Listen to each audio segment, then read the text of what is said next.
अब मैं मान्यवर श्री कांशीराम जी की पुण्यतिथि के मौके पर केंद्र की सरकार से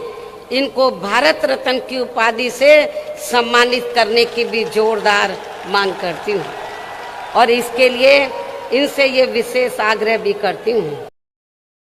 इस भरोसे के साथ ही अब मैं मान्यवर श्री कांशीराम जी की पुण्यतिथि के मौके पर केंद्र की सरकार से इनको भारत रत्न की उपाधि से सम्मानित करने की भी जोरदार मांग करती हूँ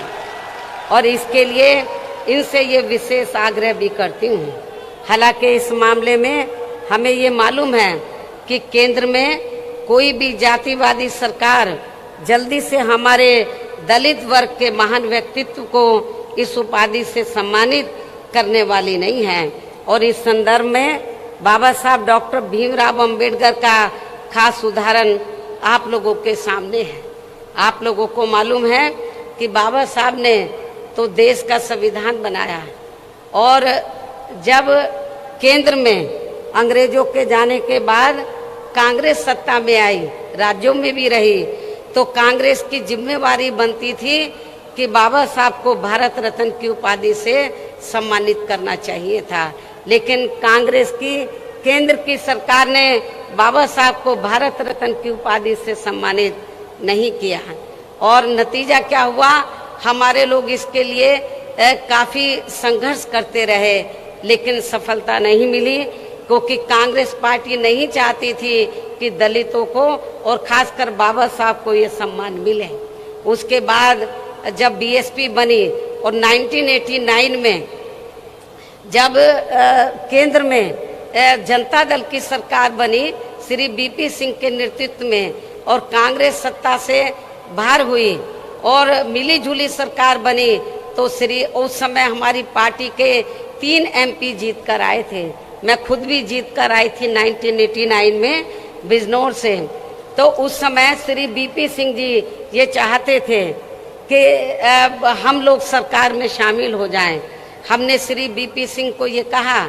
कि हमें कोई मंत्री का पद नहीं चाहिए, हम केवल 2 ही आपसे मांग कर रहे हैं, एक तो बाबा साहब को भारत रत्न की उपाधि से सम्मानित किया जाए और दूसरा मंडल कमीशन की रिपोर्ट लागू की जाए। तो श्री बीपी सिंह जी ने हमारी बात को मान लिया और श्री बीपी सिंह जी की सरकार में ही बाबा साहब को भारत रत्न की उपाधि से सम्मानित किया गया और पिछड़े वर्ग की मंडल कमीशन की रिपोर्ट लागू हुई। लेकिन ये बीजेपी को उस समय अच्छा नहीं लगा, जो आज जनगणना का भी विरोध कर रहे हैं ओबीसी का, और उन्होंने श्री बीपी सिंह की सरकार ज्यादा दिन नहीं चलने दी और उनकी सरकार गिर गई। इसलिए अब चाहे ये पार्टी अर्थात कांग्रेस पार्टी, इसलिए कांग्रेस ने यदि ऐसा किया होता तो आज कांग्रेस की हालत ऐसी नहीं होती। इसलिए अब चाहे ये पार्टी अर्थात कांग्रेस पार्टी दलित को किसी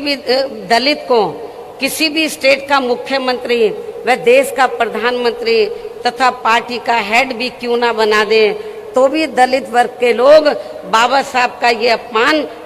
भूलने वाले नहीं हैं। इसके साथ ही पिछड़े वर्ग के व्यक्ति को भी ये सभी महत्वपूर्ण पदों पर भी क्यों ना रख लें तो भी इस वर्ग के लोग कांग्रेस को जल्दी से माफ करने वाले नहीं हैं, जिसने केंद्र में अपनी सरकार के रहते हुए इनकी मंडल कमीशन की रिपोर्ट को लागू नहीं